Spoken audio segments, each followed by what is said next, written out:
dito pa rin tayo sa People's Park na. Ayan, dagdag ko na pala sa inyo guys na kailangan pa pagka papunta po rito sa People's Park ay dapat na yung gamit na pangibaba ay rubber po. Rubber. Kahit ano rubber, basta rubber po. Hindi siya pwede yung mga sandals o tsinelas. Ayan, basta rubber po. Maganda po yung ano, malambot. Malambot siya. Malambot na sarap. Hindi masat sa paa. Ayan, tapi yung parkingan nila. Then, pagka papunta pa maaga rito, dapat ang open nila 5 to 10 o'clock in the morning.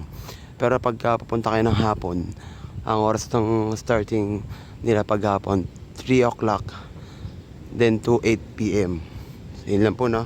So, ulit, pag umaga ay 5 to 10 a.m. Pag hapon naman po ay 3 to 8 p.m. So, ayun lang po. Yan, pwede po rin mag jogging and exercise.